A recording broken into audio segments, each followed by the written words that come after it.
ସକାଳ 5ଟା 15ରୁ ଦିନ 2ଟା 30 ପର୍ଯ୍ୟନ୍ତ କେତେ ସମୟ? ସକାଳ 5ଟା 15 ଯେ କେତେ ଏମ୍, 2ଟା 30 PM ହେଇଗଲା। ଆମେ ପିଏମ୍କୁ ଆଇଦର ପିଏମ୍କୁ ଏମ୍ କରିହେବନି କି ଏମ୍କୁ ପିଏମ୍ କରିନି, ଆମେ ପିଏମ୍ଟାକୁ 24 ଘଣ୍ଟିଆ କରିଦେବା। 2ଟା 30କୁ 24 ଘଣ୍ଟିଆ ପ୍ରକାଶ କଲେ ଆମେ 12 ଆଡ଼୍ କରିବା, କେତେଟା ହେବ? 14ଟା 30। 14ଟା 30ରୁ 5ଟା 15 ଆମେ ଫେଡ଼ିଦେବା। 30ରୁ 15 ଗଲା 15, 14ରୁ 5 ଗଲା 9, ତାହେଲେ ଏଇଟା କେତେ ହେଲା? 9 ଘଣ୍ଟା 15 ମିନିଟ୍। ତାପରେ ଏଇଟା 1 ନମ୍ବର। 2 ନମ୍ବର ଦେଲା ତୁମେ 6ଟା 30 AM ରୁ 9ଟା M,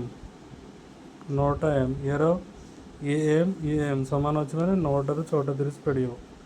9ଟାରୁ 6ଟା 30 ପଡ଼ିଲେ ଏଠି 1 ଘଣ୍ଟା ଆଣିଲେ 60 ମିନିଟ୍। 60 ମିନିଟ୍ରୁ 30 ମିନିଟ୍ ଗଲା ଆଉ ରହିଲା 30 ମିନିଟ୍। ଏଠି ଅଛି 8, 8ରୁ 6 ଗଲା 2 ଘଣ୍ଟା 30 ମିନିଟ୍ ପର୍ଯ୍ୟନ୍ତ ପାଠ ପଢ଼ିଲ। ତାପରେ 3 ନମ୍ବର 4 ଘଣ୍ଟା 20 ମିନିଟ୍ ଯେ କେତେ ମିନିଟ୍?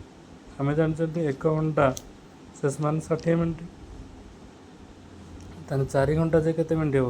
60 ଗୁଣନ 4, 60 ଗୁଣନ 4 ସେ ସମାନ 6×24 240 ମିନିଟ୍ ପ୍ଲସ୍ ଇଏ 20 ମିନିଟ୍ ମିଶିଗଲା ହେଲା 260 ମିନିଟ୍। ତାହେଲେ 4 ଘଣ୍ଟା 20 ମିନିଟ୍ ଯେ 260 ମିନିଟ୍।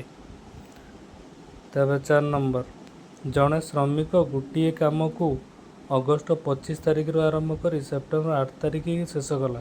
ତ ଏହି କାମଟି କେତେ ଦିନ ଲାଗିଲା? ଅଗଷ୍ଟ 25 ନା ଅଗଷ୍ଟ ମାସଟା କେତେ କି ଦିନ ନା 31 ନା 30? 31।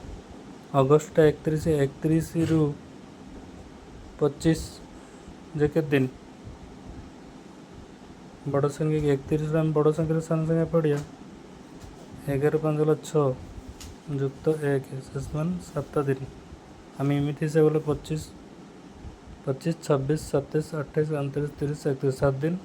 ସେପ୍ଟେମ୍ବର 8 ତାରିଖ ମାନେ ସେ 8 ଦିନ। 8 7 15 ଦିନ ଟୋଟାଲ୍।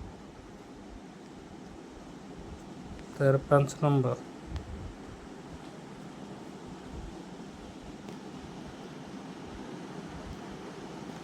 ତୁମେ ଡିସେମ୍ବର 25 ତାରିଖରୁ ଜାନୁଆରୀ 2 ତାରିଖ ପର୍ଯ୍ୟନ୍ତ ବିଦ୍ୟାଳୟକୁ ଯାଇ ନଥିଲ, ତେବେ ତୁମେ କେତେ ଦିନ ଯାଇନଥିଲ? ଡିସେମ୍ବର 25 ମାନେ ଏଇଟା ଡିସେମ୍ବରଟା କ'ଣ 31?